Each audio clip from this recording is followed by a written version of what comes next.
Hi, everybody. Hi. Welcome. Welcome, Luis. Welcome, Cristina.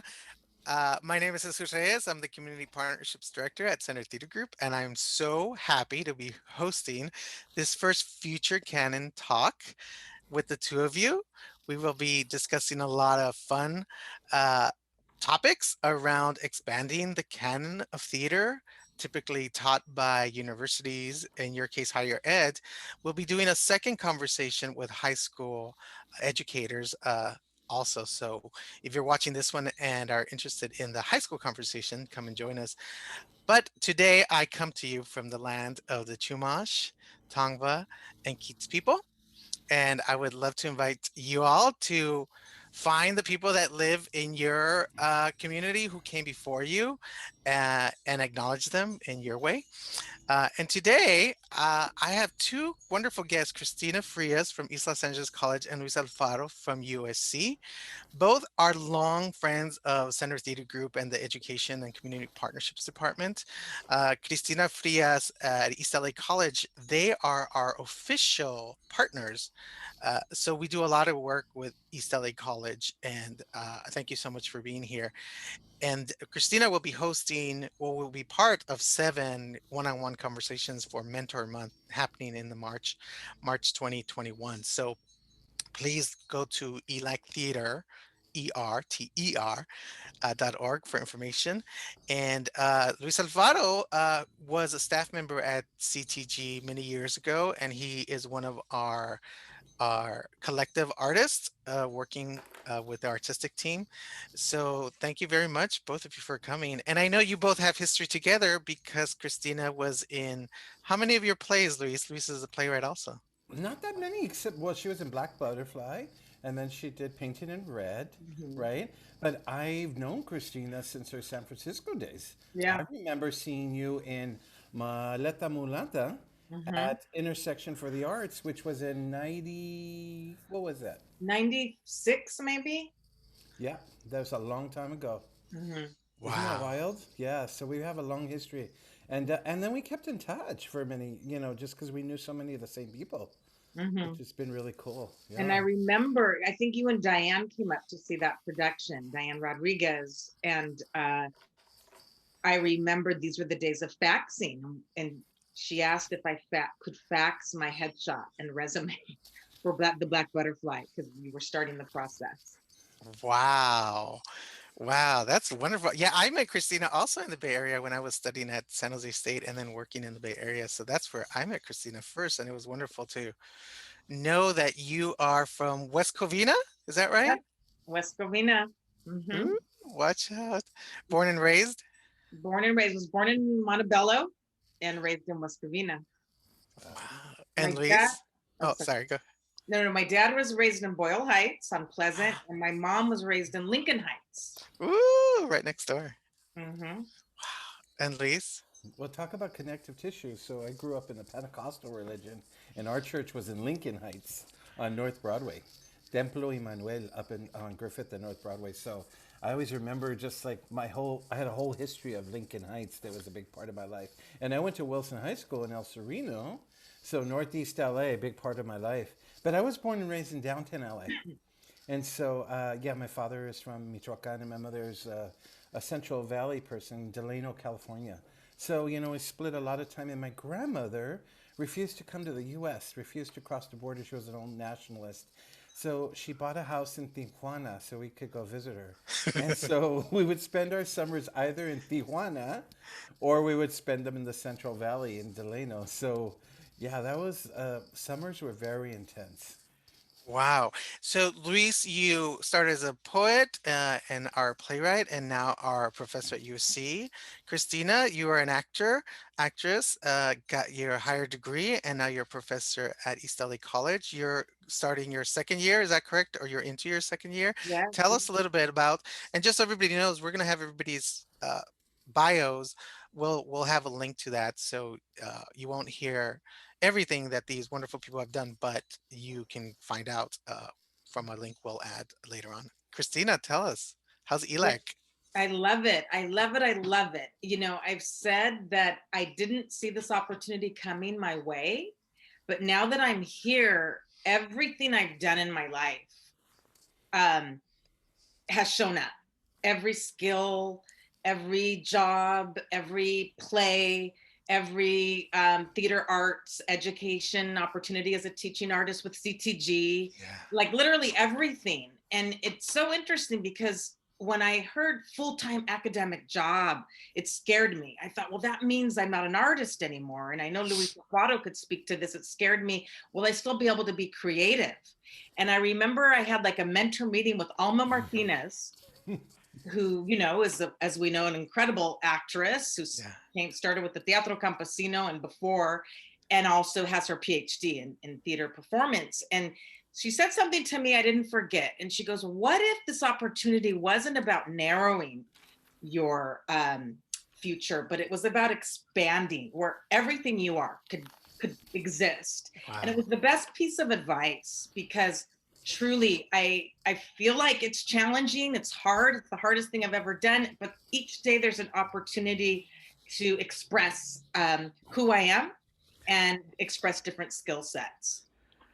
Wow. I love that you said, you know, that all your roads came together. And I think that's fantastic. I have a really soft spot for East LA College. I went to East LA College many, many years ago, and it was the first place where I decided to take an acting class, something that was I've always wanted to do, and I was there probably a whole year before I, you know, got the courage and signed up for my first class, and it was life changing. It was life changing to perform and to get the response, and then the faculty then as now has been fantastic, uh, and it was just a wonderful community. So East LA College has been an incredible uh, uh, cornerstone of my, you know, artistic life. So I'm so happy you're there as a friend, and now get to work with students who look so much like us at East LA College, and so you're there to represent. So it's really wonderful. And Luis, now you go from poet to playwright to professor. Tell us a little bit about that. Well, I went from poet to performance artist to professor. But yeah, you know, I was just thinking right now when Christina was talking, somebody just told me a beautiful story about the drama teacher, the famous acting coach Uda Hagen. Yes. And she said something to a friend of mine who studied with her. And she said, you don't have to make a decision about who you are, but you do have to make a decision about where you're going if you were going to study with her, which I thought was such a great. That sort of mirrors for me my journey, right? I feel like I always knew that I wanted to teach because it was something I could do, and I did it in small spurts. I actually taught one class at East LA College a million years ago, and at LACC, and then at Cal Arts, and so I kind of went around, you know, UCLA. I was at UCLA for 5 years. So by the time I came around to USC, it had been a journey. But I had been a poet, performance artist, and then on a chance encounter, started studying with Maria Irene Fornés, and that really sort of switched it for me, because you know it was her saying, you know, you have to continue the ancient thread, right? You have to connect the tissue for us. You are part of a generational line, and your job is not only to make the work, but your job is to share the work, right? Yeah. And so I think that for us as people of color, Chicanos, Chicanas, I think especially that notion of passing it down feels. I don't know if you feel that way, Christina, but I really feel that strongly. That, you know, I'm at a research institute, so the idea is that you not only make your work, but you share your work, right? And then you teach the work, and that's always a struggle. But I will say that I love it because in a way it always reminds me that you have to keep making work. You don't stop being an artist, right? And that's something I say to my students all the time. You know, you don't become an artist; you are an artist. Now you're going to practice it now, you know. Yeah. And I think that's sort of part of the, for me, that's part of the bent of teaching. So I've been there a long time. I've been there 15 years. Wow. Yeah, That's and amazing. Wow. it just came, you know, like I used to have black hair, and like look what happened, right? So, but you know, I think getting tenure and feeling like you could do this, and it's something that, yeah, it's innate to us. I think. I don't know if you feel that, Christina, but I feel like it's innate inside of us. It's like another expression of who we are as artists. Yes. Right. I always tell people there's two places where I feel the most alive when everything aligns, and that's in the classroom, in conversation with students, and on the stage. Mm. And it's again, it's there's something that happens that is spiritual, that is creative, that is about community. And I couldn't agree more. And speaking about the responsibility, as a Chicana, as a Mexican American, I'm the first full-time faculty hired that is of the Latinx background. So I feel an immense responsibility. It's a source of pride, but it also comes with a big sense of responsibility to my family, to my campus, to my larger community, to my ancestors. We carry all of that with us. Yes. So it's what kind of carries me forward to do the work. And it's in the theater department you're talking about Yes, in the specifically. theater department. Thank Yeah, you. Yes. that's that. Yeah. Well, I think this conversation about, or this point of making the work and sharing the work is why we're here today. I think we're at a time where so much change is happening. And I feel that so many theater companies, institutions have pressed pause on their little tape recorder of seasons and programming and want to then unpause it and continue. And I think for those of you who know what a tape recorder is and what a tape player is, we're pausing this, but instead we need to eject it and pop in a new cassette, pop in a new DVD, a new CD. I mean, the point is, whoever feels that they are pausing is wrong. We need to take it out and refresh and renew and really look at the world around us.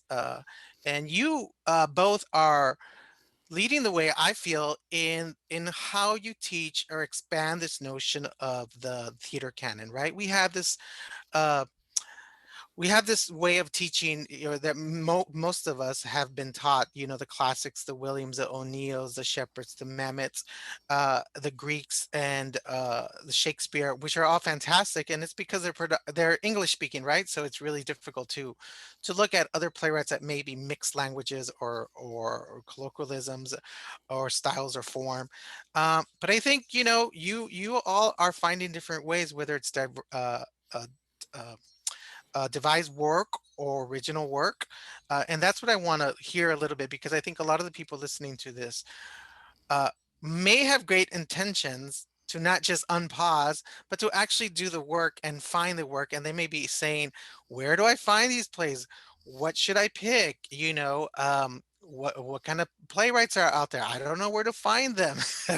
How do I add them to my curriculum? How do I convince my institute to change, because they have to teach the Shakespeare, the Greek, like the traditional American theater canon, when we know America is more diverse. So I want to talk with both of you, starting with Christina. You did this wonderful piece, East Los Rising, which is a devised theater piece on Zoom.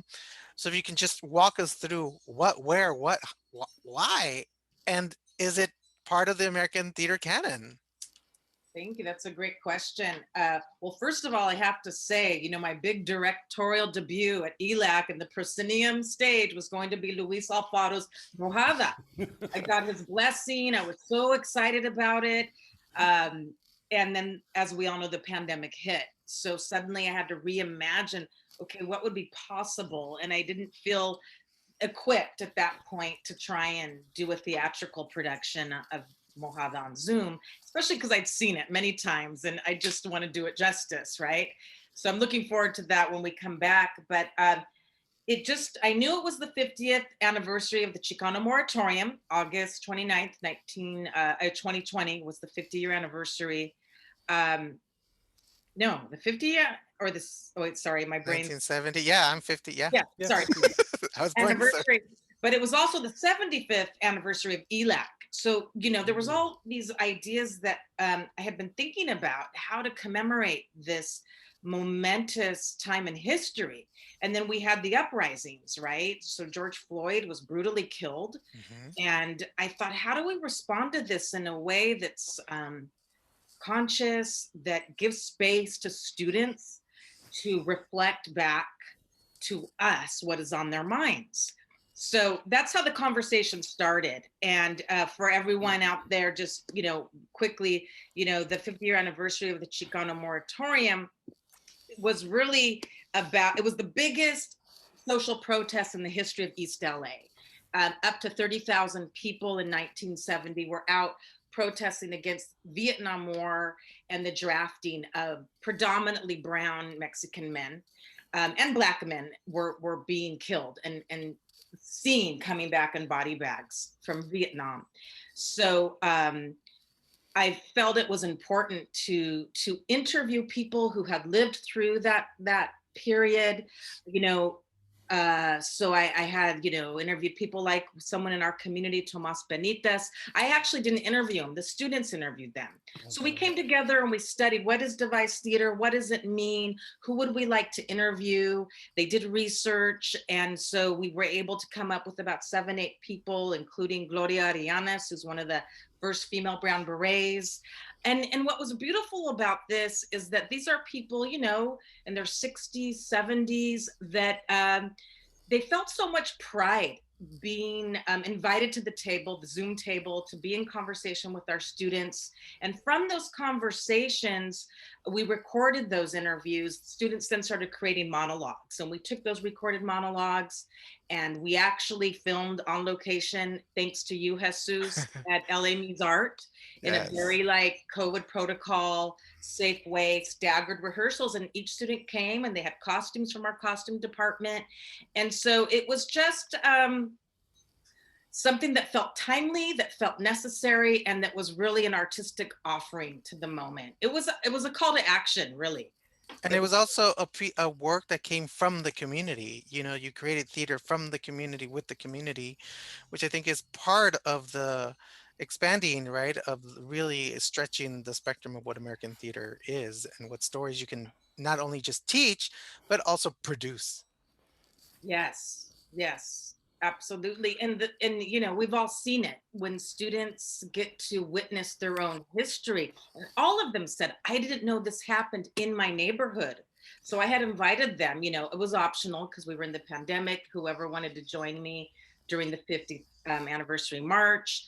And we walked, and they had, some had never been in a protest before. They, had never seen certain murals. And, Mm, it was just really beautiful to see them experience that and learn about their own history and then be able to make work about it. wow. What was the reaction from the staff or maybe outside students or people who saw it?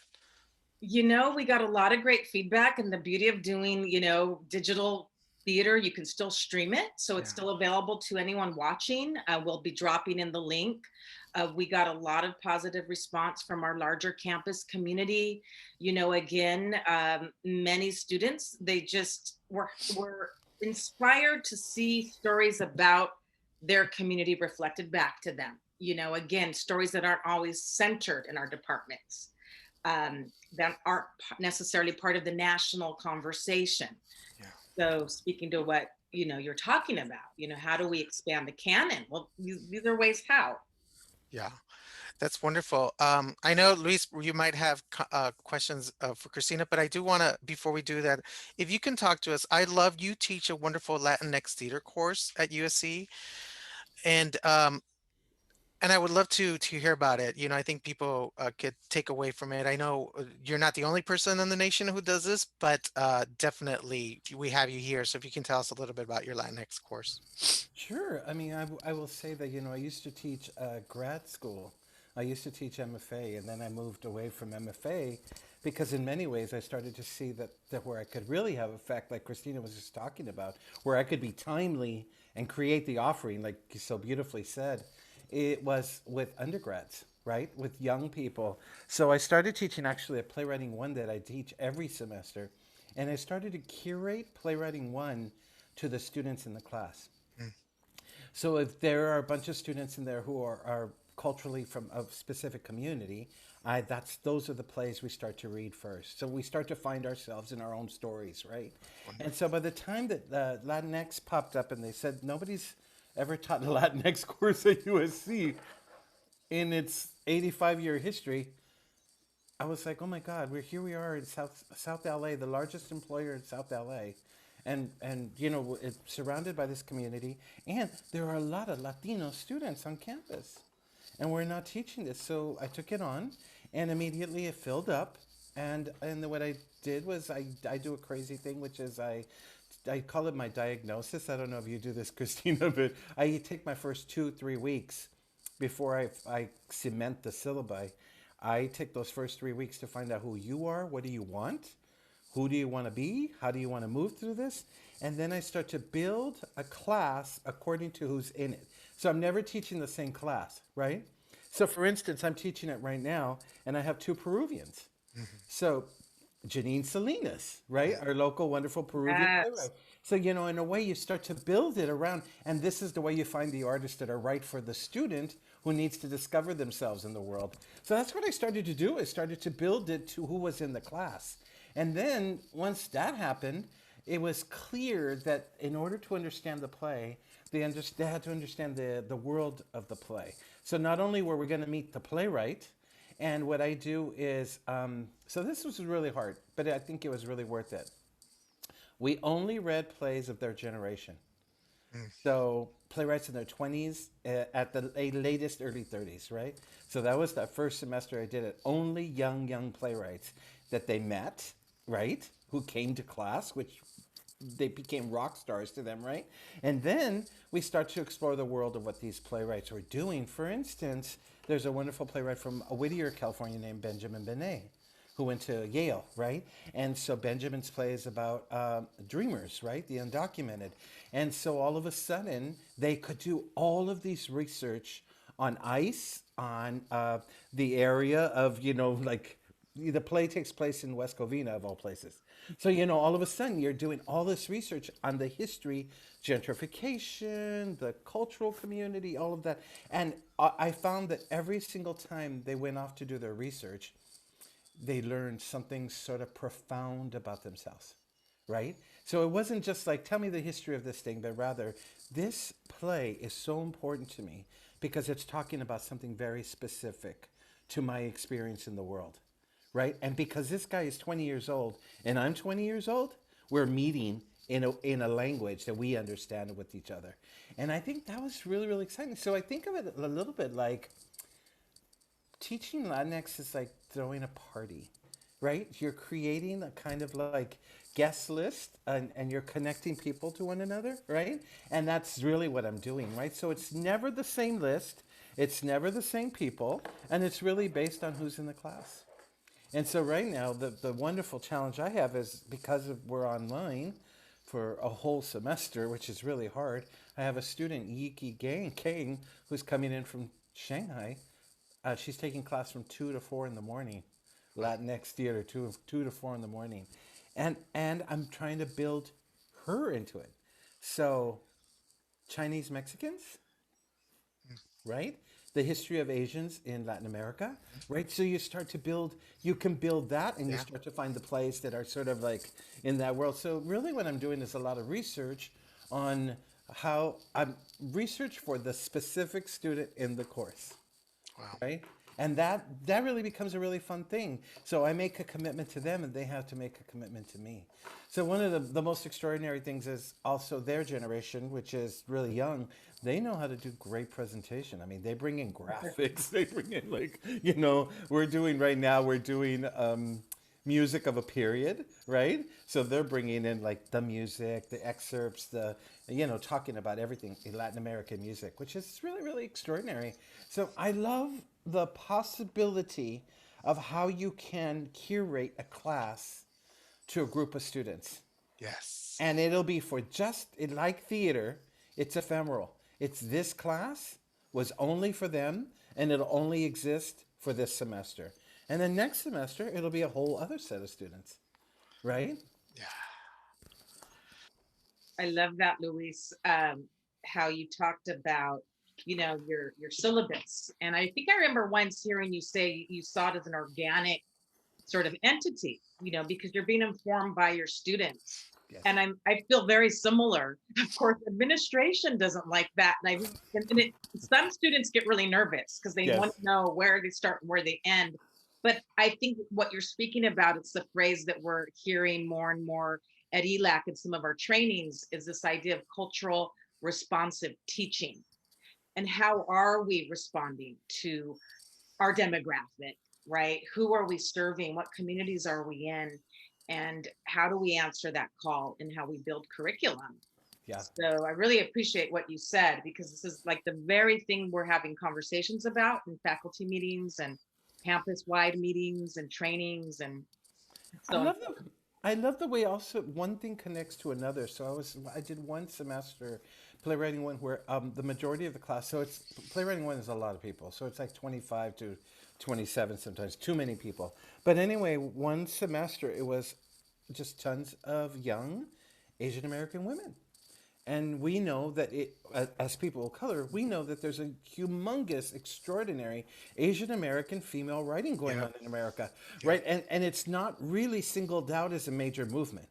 But you know, you can look at people like Naomi Izuka and Alice Twan and people like that as kind of like the start of a movement, and then you look at people like G.A. Park and Judy Suhu, who you Yeah. work with, right? And Yes. then you look at who's doing work now, Carla Ching, right?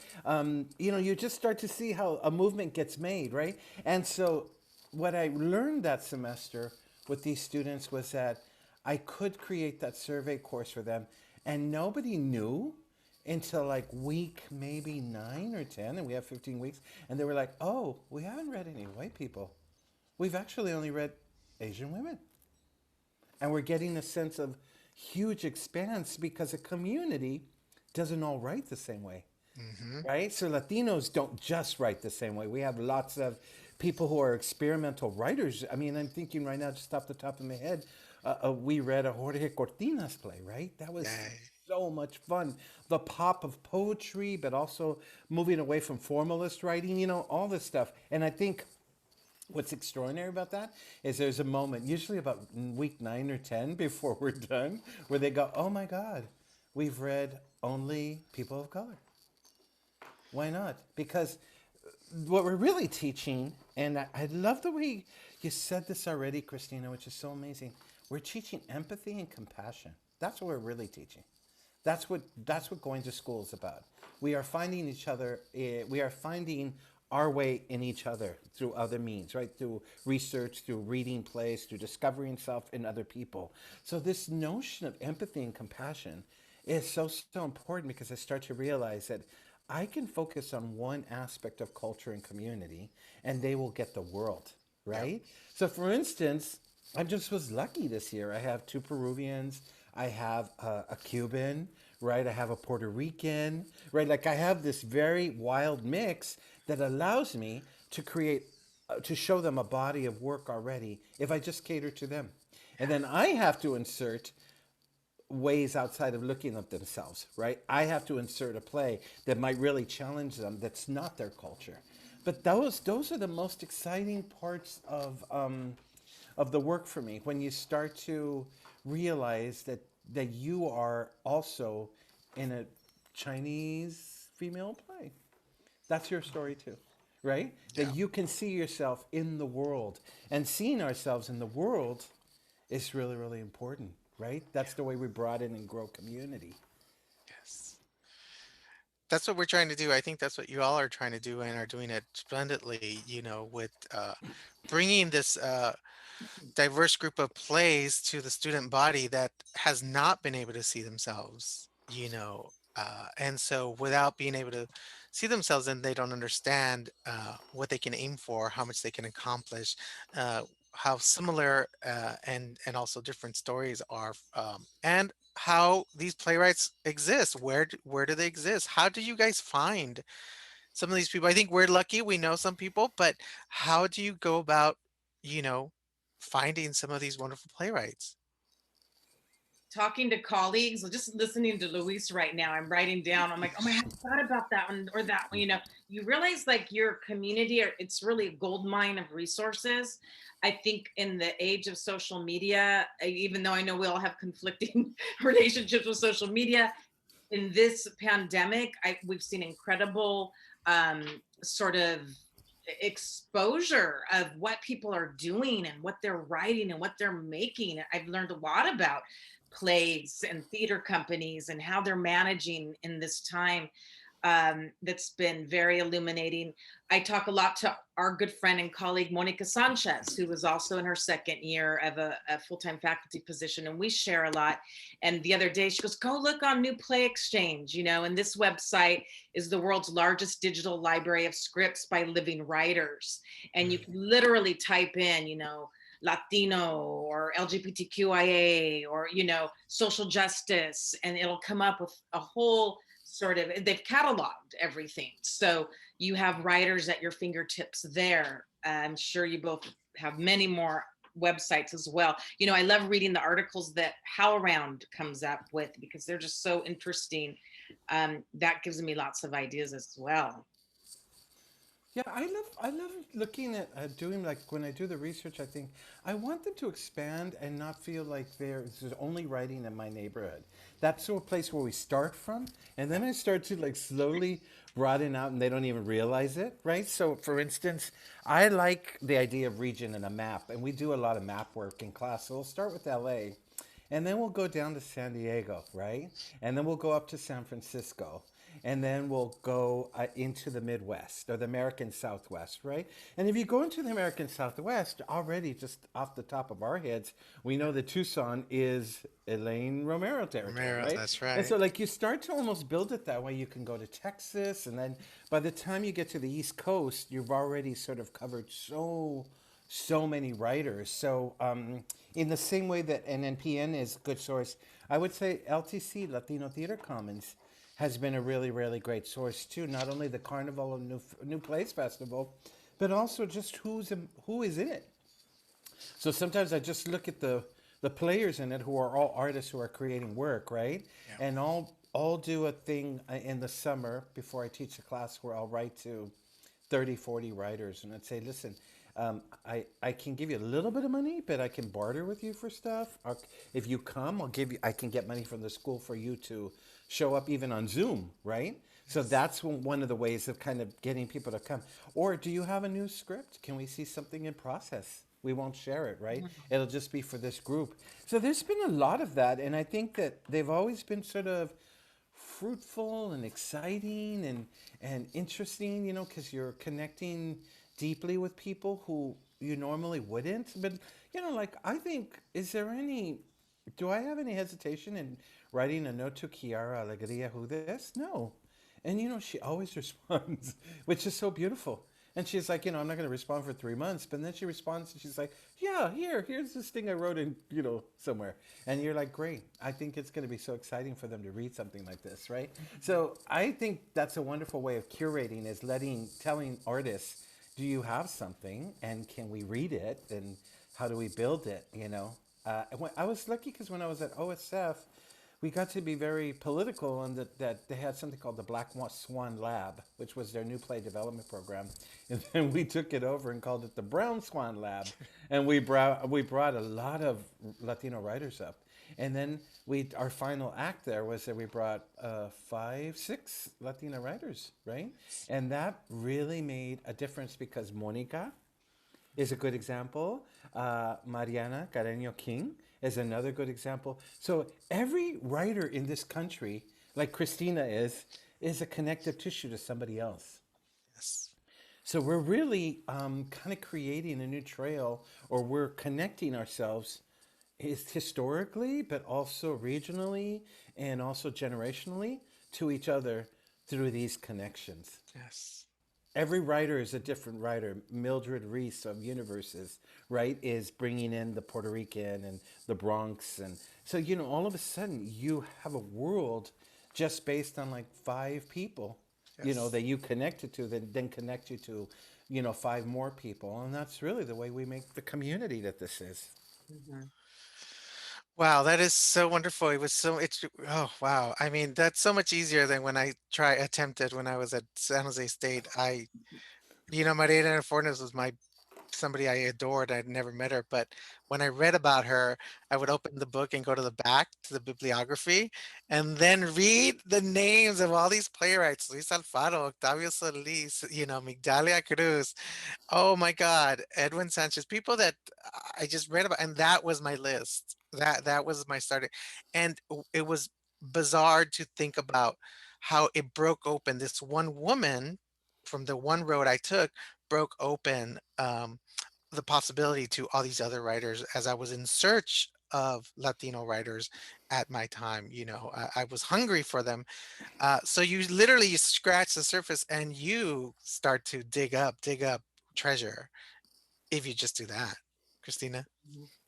Yeah, I mean, and imagine if you didn't have the opportunity. Who introduced you to that book, to Maria Redondo? A teacher who produced one of her plays, and I was blown Exactly. away by the play, The Conduct of Life. I was like, Yeah. what is this?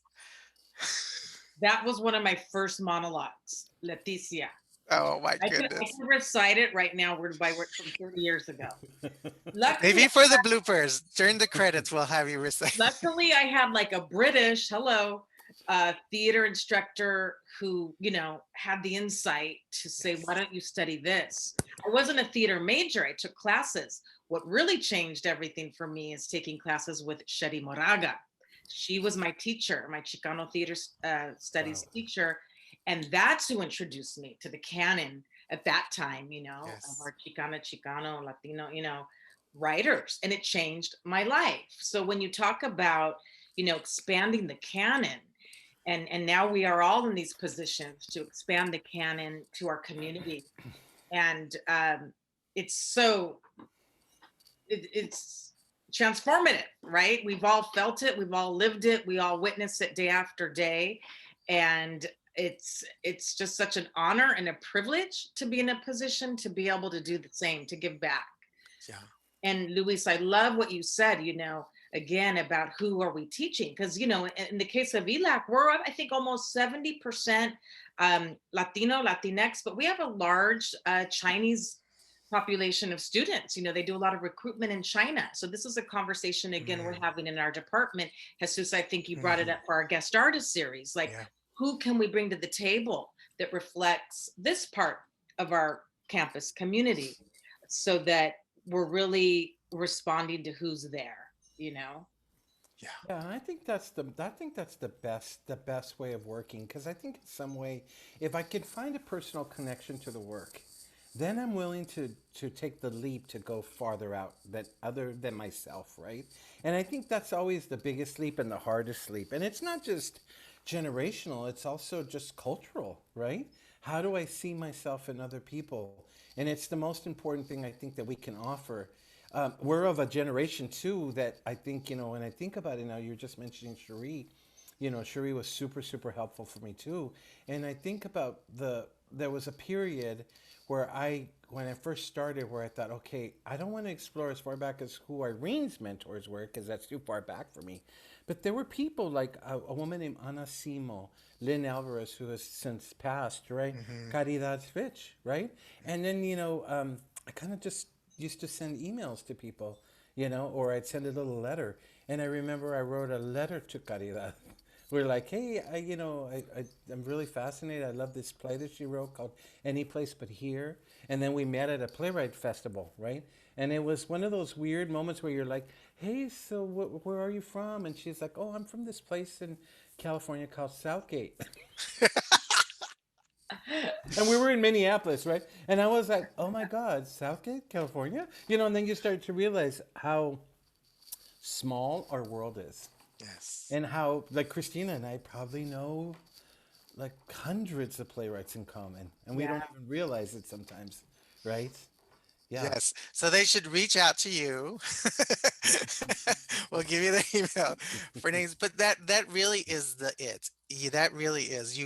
When I started to look after reading the book, I reached out to Diane Rodriguez and to Luis Alfaro at the Taper, and I also reached out to Juliet Carrillo, who was then at South Coast Rep, and th- and this was the beginning of the emailing world, and they were gracious enough and sent me plays. I was, working with a local theater company in San Jose, Teatro Vison. They sent me plays, they sent me a list of playwrights, current playwrights, and that was the difference. This community building, not holding anything back.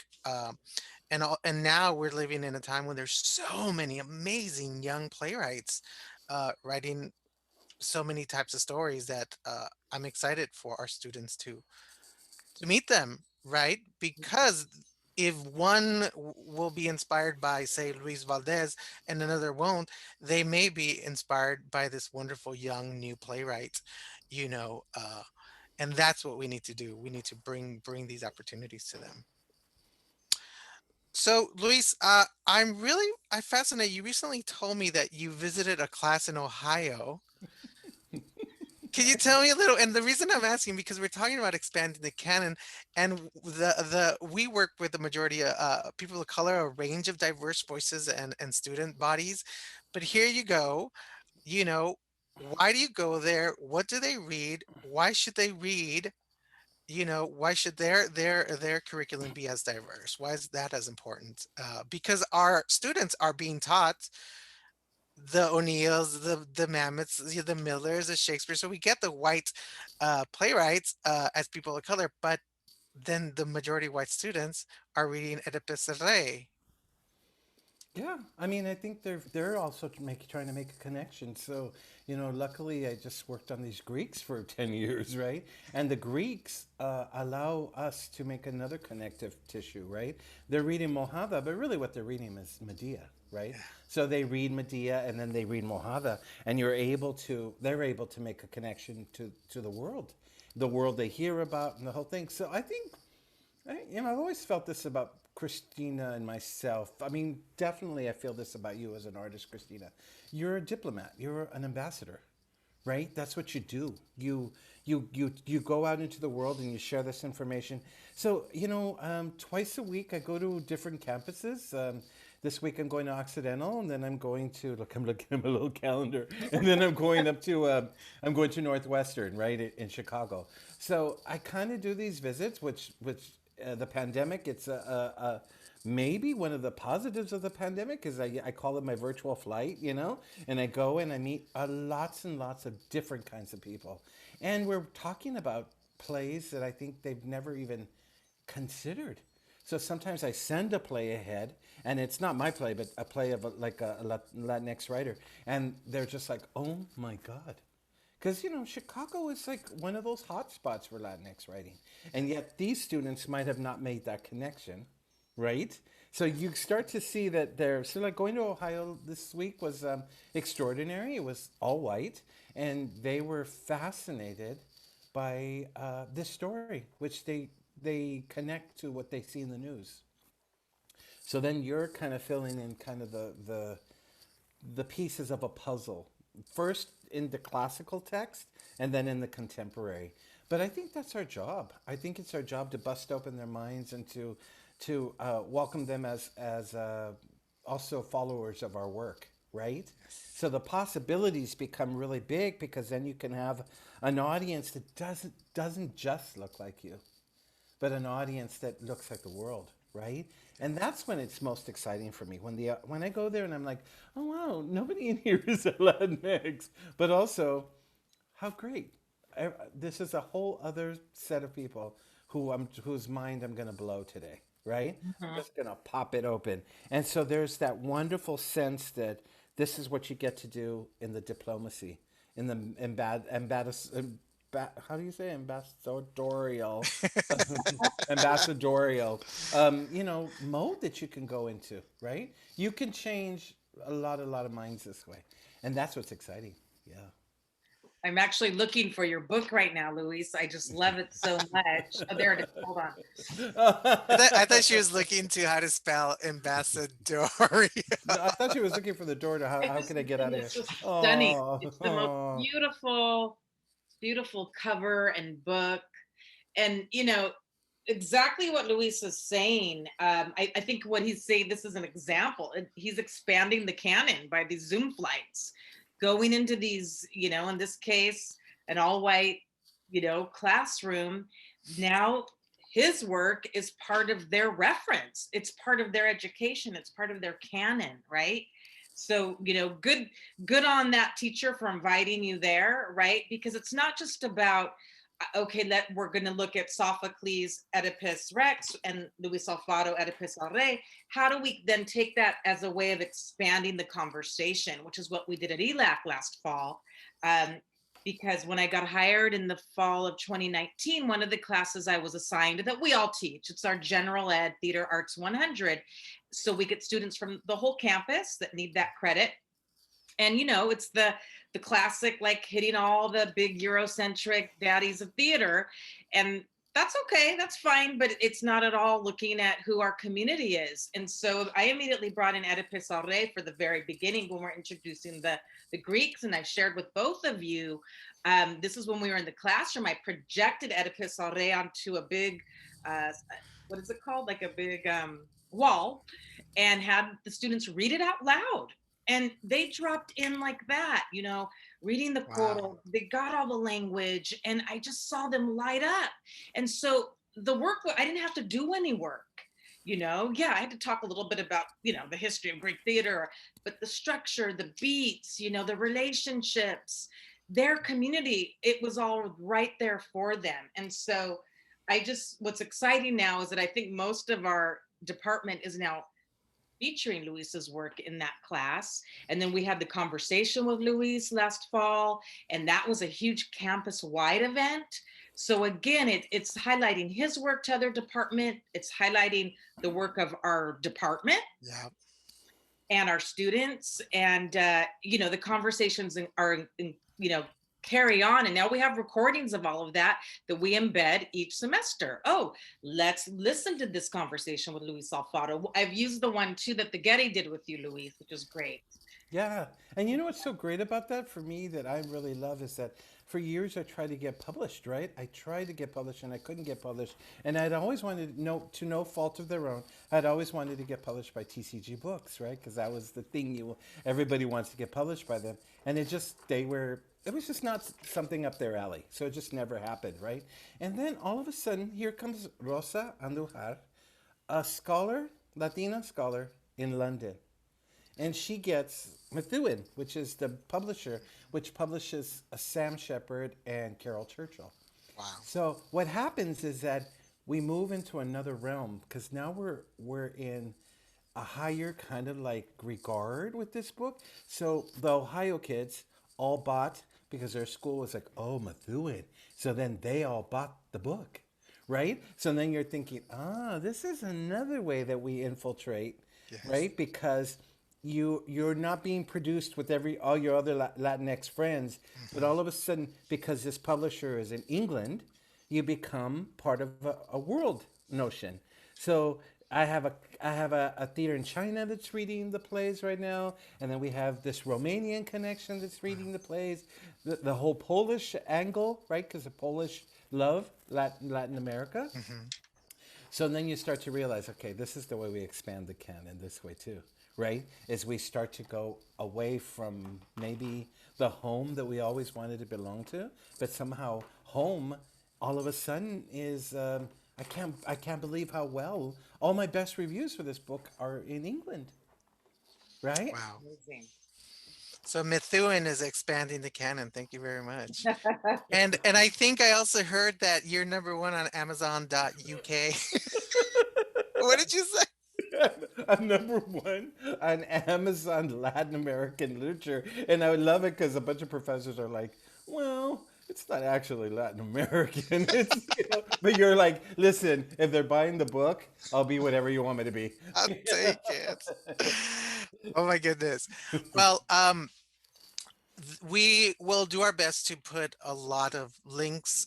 There's so many, for the educators or students or just general public that might be listening to this, who are still having a hard time figuring out, well, my friend isn't Cristina Frias, or I don't have a friend who's Luis Alfaro.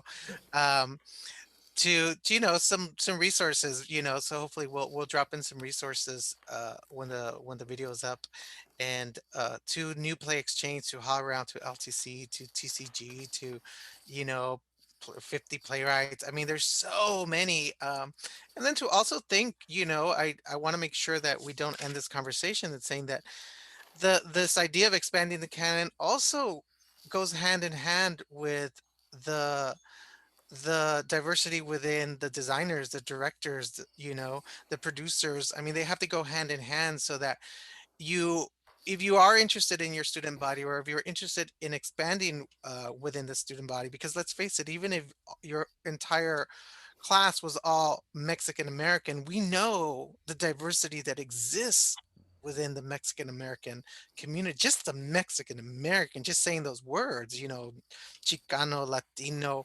regional, upper class, lower class, middle class, indigenous. I mean, first generation. There's so much. So even if this is a white teacher teaching majority white, I mean, that diversity that exists within that white is ridiculous. So as you expand on that, we need to think about the wholeness that is theater, that encapsulates theater. It's a community that works together. But in order for it to work, I think this diversity within the designers and directors and producers is just as important as the audience, as the playwrights. You Well, know. that's what's so great about the humanities, right? It's like, I don't know if you feel this, Christina, but I feel like the humanities are a place where you might not take a become have a career in the theater, but the arts are going to Yes. change the way you see the world. So I love it where every semester, every actor, I'm mostly in my playwriting one, it's all actors, right? And then by the time they walk out, they're like, oh my God, I didn't even know this thing called stage management. And that's really what I want to do. Or I didn't know I was a good, every semester there's a student I will say, you're a very good dramaturg. The way you're responding to the work, the way you're listening to the work, you're a very good dramaturg. You know how to respond to the, so that you start to realize that there's lots and lots of opportunities. And I was just thinking right now when you were talking that we haven't even begun something in Los Angeles, especially, which is we have a huge Central American community, Hmm. right? Hmm. And I just saw a play at the Magic by Exal Iraheta, Hmm. right? Salvadorian playwright. And I was just thinking, oh my God, I've got to get that playwright to my class because I have a tons of Central American students who I'm not even servicing yet, right? Yes. There is that community that you have to open the door to, right? And we think about Carmen Aguirre and the pathway that she's made as a Chilean Canadian. Canadian. Hmm. So just the way all of that works, and you don't have to just be an actor, you can be a writer, you can be a technician, and the way those jobs open up, people start to realize what their role in the theater is. They start to find a place. Some people don't want to leave the theater, and then they start to find that there's other places in the theater where you can really be yourself, you know? Yes. Yes. Yeah, I just did a talk back Saturday night for Chicanas Cholas y Chisme, talking about local emerging artists and writers who grew out of Casa 0101.